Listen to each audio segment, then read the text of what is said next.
Well, joining us now is Team GB's former Olympic sailor, Saskia Clark. Saskia, thank you very much for coming on to speak to us. Now, sailing has been part of the Olympics pretty much since the beginning, but it can look quite complex for those of us who might be watching it for the first time. There are many different categories. The competition spreads over a big part of the game. You race in the 470 class. The finals are coming up this Wednesday. Can you maybe explain to us what 470 means and how does the race actually work? Hello. Yeah, so 470 is called that because it's 4.7 metres long. That's quite often with boats, that it's just the length of the boat is what they're called. And over the Olympic Games, so far the women and the men have done 10 race series over about 6 days. And then tomorrow they go into the final medal race, which is double point, and it's undiscardable. So there's a lot on happening tomorrow.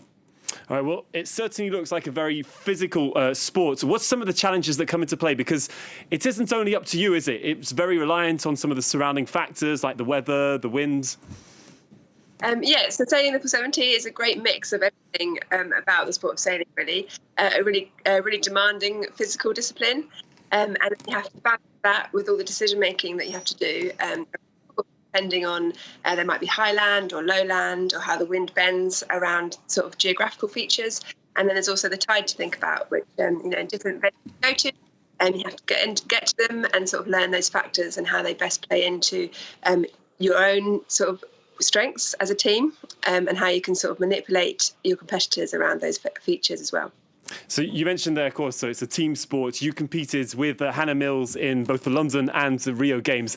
That's a long time together. How important is that bond? How does it come into play on the day that you are competing?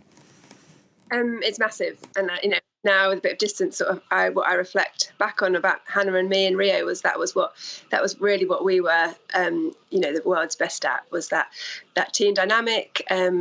We could get each other up for the racing when we needed to, and calm each other down when that was required.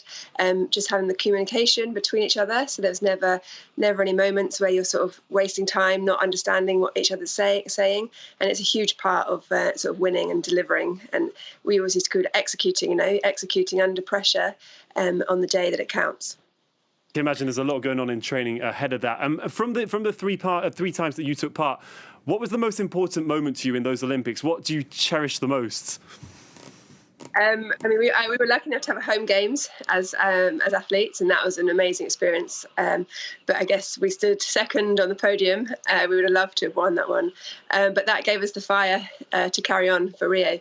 And I feel really proud of our whole Rio campaign, of what we did.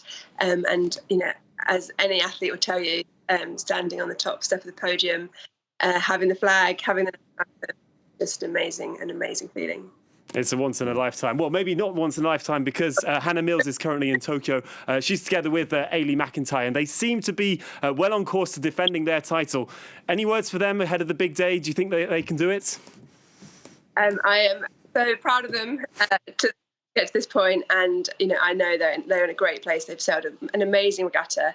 They didn't. They've only just got a discard, but their discard is a 9th. They sailed that today, and it's not a bad discard at all. And so they go into the medal race 14 points ahead of the French team, Camille and Anne-Louise. And, I think that would be 14 points means 7 boats. And I think that would be a really, they know, they're practiced at doing this. They know what they need to do. They're rehearsed. And I think that's a comfortable margin for them to defend tomorrow.